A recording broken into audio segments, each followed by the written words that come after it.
Good evening guys, welcome back to our channel. आज के इस वीडियो में हम कुछ ऐसे वर्ड्स को कवर करने वाले हैं जो इंग्लिश बोलने में हमें बहुत ही ज्यादा कंफ्यूज करते हैं।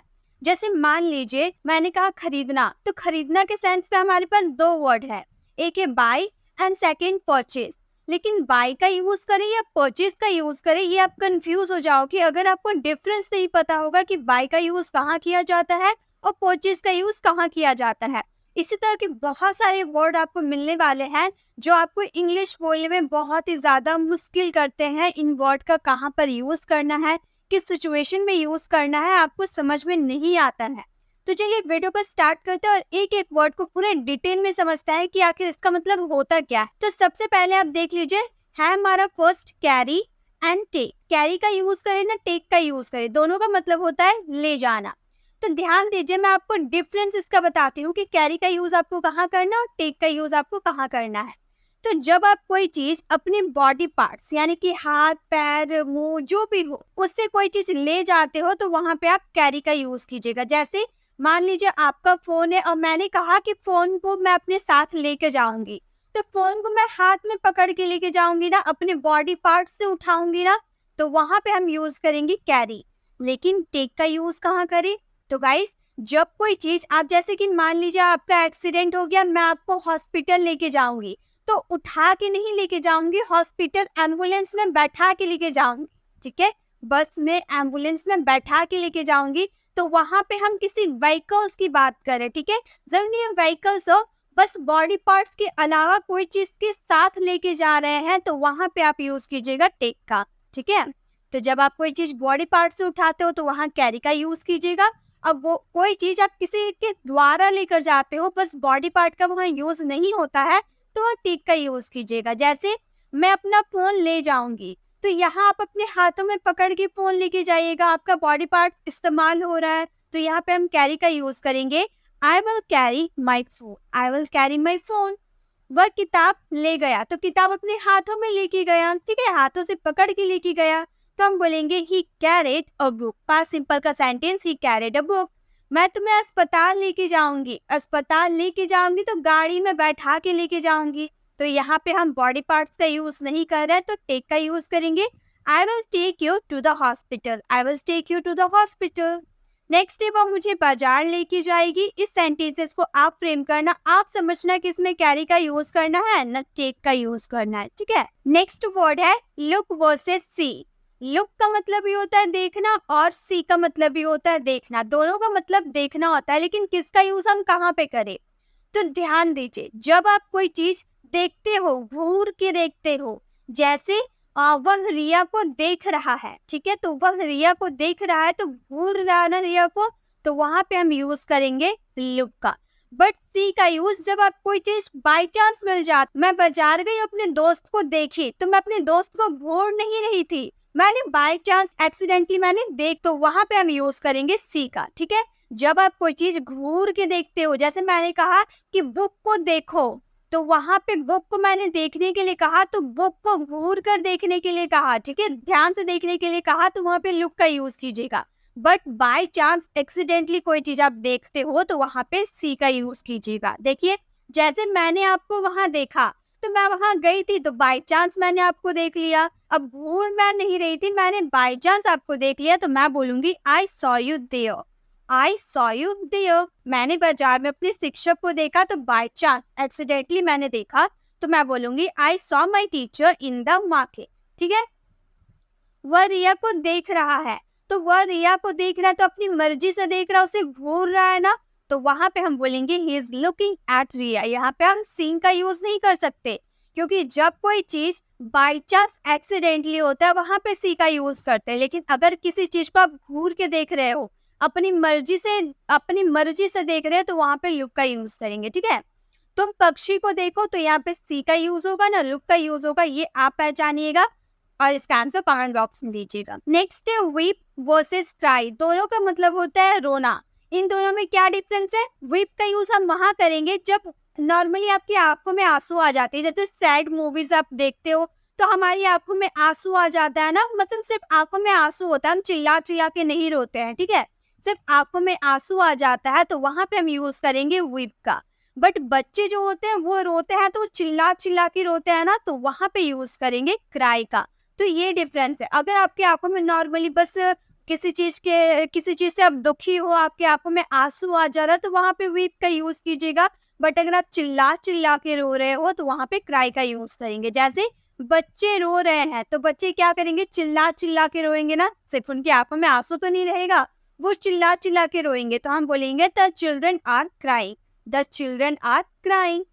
रोहन रो रहा था, रोहन रो रहा था। अब जरूरी नहीं है कि रोहन चिल्ला चिल्ला के रो रहा था। मान लेते हैं कि रोहन की आंखों में सिर्फ आंसू था, मैंने देखा कि रोहन रो रहा था, तो हम बोलेंगे रोहन वॉज वीपी, मतलब सिर्फ उसकी आंखों में आंसू था। वह क्यों रोई, वह क्यों रोई, वह क्यों रोई, why did she weep, why did she weep, मतलब उसकी आंखों में आंसू क्यों आया, हम ये पूछना चाहते हैं। ठीक है, उसका बेटा रो रहा था, इस सेंटेंसेस को कैसे फ्रेम करेंगे, वीप का यूज करें ना क्राई का यूज करें, ये आप पहचानेगा। इसका आंसर कमेंट बॉक्स में दीजिए। चलिए नेक्स्ट देखिए, अब है कैच वर्सेस होल्ड। कैच का यूज भी करते हैं पकड़ना के सेंस में, और होल्ड का भी यूज करते हैं पकड़ना के सेंस में, लेकिन दोनों में से क्या डिफरेंस है। तो जब कोई चीज मोशन में रहता है, ठीक है, जब कोई चीज मोशन में रहता है, गतिशील अवस्था में रहता है, तो वहां पे आप यूज कीजिएगा कैच। मोशन में रहता है, जैसे मैंने आपको बॉल फेंक के मारा तो बॉल मोशन में आपकी तरफ जा रहा, तो उस समय आप बॉल को पकड़ोगे तो वो होगा कैच। और होल्ड का यूज कब करेंगे, जब मान लीजिए आपने किसी का हाथ पकड़ा, तो हाथ एकदम स्थिर अवस्था में था, वो मोशन नहीं कर रहा था, वो एक जगह था, तो वहां पे आपने पकड़ा, तो उस समय होगा होल्ड। ठीक है, तो कोई चीज अगर मोशन में रहता है तो वहां पे आप यूज कीजिएगा कैच का, और जब कोई चीज मोशन में नहीं रहता है तो वहां पर यूज कीजिएगा होल्ड का। जैसे मैंने ट्रेन को पकड़ लिया, तो ट्रेन मोशन में चल रहा होगा और मैंने ट्रेन को पकड़ लिया, तो हम बोलेंगे I catch the train, I catch the bus, I catch the car, I catch the van. इस तरह से हम यूज करेंगे। ठीक है, जब कोई चीज मोशन में रहेगी उसे आप पकड़ोगे तो कैच का यूज करेंगे। पुलिस ने चोर को पकड़ा, तो चोर तो भाग रहा होगा ना, वो एक जगह खड़ा थोड़ी होगा, तो चोर मोशन में होगा, तो वहां पे क्या यूज करेंगे, कैच का। Police caught the thief, catch का सेकंड फॉर्म कॉट होता है। ठीक है, मेरा किताब पकड़ो, अब मेरा किताब पकड़ो, मैंने आपको पकड़ाया, तो किताब मोशन में दौड़ थोड़ी रहा था, वो मोशन में नहीं था, मैंने अपने हाथ में रखा हुआ था, मैंने बोला कि मेरी किताब को पकड़ो, तो उस समय हम बोलेंगे hold my book, hold my book या बुक्स, अगर बहुत सारी किताबों की बात कर रहे हो तो। ठीक है, मेरा फोन पकड़ो, इस सेंटेंसेस को आप फ्रेम करना। Fight versus squirrel, fight versus squirrel यानी कि लड़ना, दोनों का मतलब होता है लड़ना, लेकिन फाइट का यूज कहाँ करें और स्क्वेरल का यूज कहाँ करें, जब आप कोई चीज मार पीट करके लड़ते हो, जैसे रोहन सोहन मार पीट कर रहे थे, ठीक है, मार पीट कर रहे थे, तो वहां पे हम यूज करेंगे फाइट का। ठीक है, जिसमें आप लड़ रहे हो, एक दूसरे को मुक्का मार रहे हो, तो वहां पे आप यूज कीजिएगा फाइट का। बट आप सिर्फ मुंह से बोल बोल कर लड़ रहे हो, आपस में क्या होता है, पड़ोसी आपस में एक दूसरे से बोल बोल कर लड़ते हैं ना, अब मारपीट नहीं करने जाते, बस मुंह से बोल बोल कर, उल्टा सीधा बात बोल बोल कर लड़ते हैं, तो वहां पे हम क्वारल का यूज करेंगे। ठीक है, तो ये बहुत ही जरूरी है, अगर मारपीट के आप लड़ रहे हो तो वहां पे फाइट का यूज कीजिएगा, बट अगर आप मुंह से सिर्फ बोल बोल के लड़ रहे हो तो वहां पे क्वारल का यूज कीजिएगा। ठीक है, जैसे वे दोनों अभी लड़ रहे हैं, तो वे दोनों मार पीट करके लड़ रहे होंगे, तो वहां पे हम बोलेंगे they both are fighting now, they both are fighting now.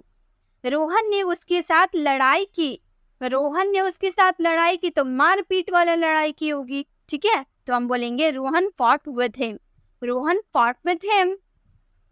तुम क्यों लड़ते हो, मान लीजिए आप बोल बोल कर लड़ते हो, तो मैंने आपसे बोला कि आप क्यों लड़ते हो, तो हम बोलेंगे why do you quarrel, why do you quarrel. या फिर अगर हम मार पीट वाला मुक्का से मार मार कर किसी से लड़ते हैं तो वहां पे फाइट का यूज करेंगे। ठीक है, उसकी माँ लड़ रही है, अब मार पीट वाला लड़ रही है या फिर मुंह से बोल के लड़ रही है, वो आप पहचानो और उसका आंसर कमेंट बॉक्स में दो, आप अपने हिसाब से देना। बस याद रहे कि जब हम कोई मार पीट करके कोई लड़ते हैं तो वहाँ फाइट का यूज करेंगे, बट अगर मुंह से बोल बोल कर लड़ते हैं तो वहाँ पे क्वेरल का यूज करेंगे। ठीक है, अब देखिए, अब है कीप वर्सेस पुट, कीप का यूज करें ना पुट का यूज करें, दोनों का मतलब होता है रखना। मैंने बहुत बार ये आपको एक्सप्लेन किया है कि कीप का यूज कहाँ करना है, पुट का यूज कहाँ करना है।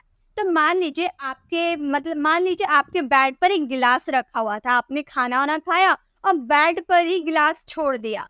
तो आपकी माँ बोल रही है कि गिलास को उठाकर टेबल पे रख दो। तो एक स्थान पे रखा हुआ है, क्या गिलास बेड पे रखा हुआ है, एक जगह पे रखा हुआ है, आपने उठाकर दूसरी जगह रखने के लिए कहा, तो वहां पे यूज करेंगे कीप का। आपका पर्स रखा हुआ था टेबल पे, आपने बोला कि पर्स उठाकर बेड पे रख दो, ठीक है। तो एक स्थान से उठा के दूसरे स्थान पे रख रहे हो तो वहां कीप का यूज होगा।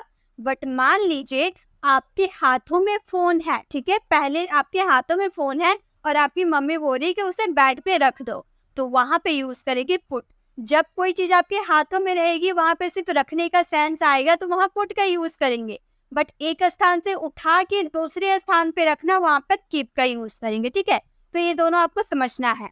ग्लास टेबल पे रख दो, तो मान लीजिए कहीं और रखी हुई थी ग्लास, तो उठाकर टेबल पे रख दो, तो बोलेंगे keep the glass on the table, keep the glass on the table. Phone कुर्सी पे रख दो, तो फोन पहले क्या था, टेबल पे रखा हुआ था, मम्मी बोली कि उठाकर कुर्सी पे रख दो। कुर्सी कैसा कुर्सी, आर्म रेस्ट चेयर होता है ना, उस पे हम रखने की बात करें तो हम बोलेंगे keep the phone in the chair. In the chair मतलब चेयर पे रख दो, यानी कि वो आर्म रेस्ट चेयर होगा, मतलब चारों ओर से घिरा हुआ होगा वो चेयर, ठीक है। तो वहां पे हम रखने की बात कर रहे हैं। अगर वो सब तरफ से खुला रहता है तो वहां पे हम ऑन का यूज करते हैं, ये आप प्रेपोजिशन में सीख सकते हैं। नेक्स्ट है किताब टेबल पे रख दो, तो बोलेंगे put the book on the table. Put the book on the table मतलब किताब पहले आपके हाथों में थी, अब मैंने बोला कि उसे टेबल पे रख दो, तुमने पढ़ लिया तो टेबल पे रख दो, मैं बोलूंगी put the book on the table. पैसे पर्स में रखो, इस सेंटेंसेस को आप फ्रेम। अब लास्ट वर्ड है हमारे बाय वर्सेस परचेज। बाय का यूज भी खरीदने के सेंस में होता है, परचेज का यूज भी खरीदने के सेंस में होता है, लेकिन किसका यूज कहाँ करें। तो देखिए, जब कोई चीज आप नॉर्मली तौर पे खरीदते हो, जैसे आपके पास कुछ पैसे आ गए, आपने कुरकुरे खरीद लिया, आपके पास कुछ पैसे आ गए, आपने किताब खरीद लिया, आपके पास कुछ पैसे उससे पेन खरीद लिया, तो नॉर्मली जो आप बार बार खरीदते हो ना, वहां पे आप बाय का यूज करोगे। लेकिन जब आप कभी कभी कुछ खरीदते हो, जैसे कार हो गया, आप कभी कभी खरीदोगे ना, बहुत महंगी होती है तो कभी कभी खरीदोगे। रेफ्रिजरेटर हो गया, लैपटॉप हो गया, टीवी हो गया, तो ये कभी कभी खरीदने वाली चीज है, तो यहाँ पे हम यूज करेंगे परचेज का, ठीक है। तो ये आपको ध्यान रहेगा। अगर नॉर्मली तौर से आप बार बार कोई चीज खरीदते हो तो वहां पे आप यूज करोगे बाय, और कभी कभी आप खरीदते हो तो वहां पे यूज करोगे परचेज। हम लोग किताब खरीद रहे हैं, तो नॉर्मली तौर पे किताब खरीद रहे हैं तो बोलेंगे we are buying a book, we are buying a book. क्या हम लोग किताब खरीदेंगे, क्या हम लोग किताब खरीदेंगे, will we buy a book, will we buy a book. मैं कार खरीद सकती हूँ, अब मेरे पास पैसे हो गए हैं, मैं कार खरीद सकती हूँ, तो ये नॉर्मली तौर पे तो नहीं हुआ, कभी कभी खरीदा जाता है तो हम बोलेंगे I can purchase the car, I can purchase the car, मैं कार खरीद सकती हूँ। क्या तुम लैपटॉप खरीदोगे, इस सेंटेंसेस को आप फ्रेम करना और इसका आंसर कमेंट बॉक्स में करना। अब आपको पहचानना है कि इसमें बाय का यूज करें ना परचेज का यूज करें। आई होप आपको सारे वर्ड अच्छे से समझ में आ गए होंगे। किसी में भी अगर कंफ्यूजन है तो आप मुझसे पूछ सकते हैं, मैं आपको एक्सप्लेन करने की दोबारा कोशिश जरूर करूंगी। बट अगर आपको समझ में आया तो कमेंट में जरूर बताना है कि आपको सारे वर्ड समझ में आ गए, ताकि मैं अगली पार्ट में कोई और वर्ड्स आप लोगों के लिए लेकर आऊं। आपको वीडियो अच्छी लगी तो लाइक कीजिएगा और अपने फ्रेंड्स के साथ शेयर कीजिएगा। आप मेरे चैनल पर नए हैं और मेरे पढ़ाने का तरीका आपको पसंद आया तो सब्सक्राइब कर आने वाले बेल आइकन को प्रेस करें, देन ऑल नोटिफिकेशन जरूर क्लिक करें, ताकि जब भी मैं वीडियो अपलोड करूंगी आप तक अपडेट मिलती रहेगी।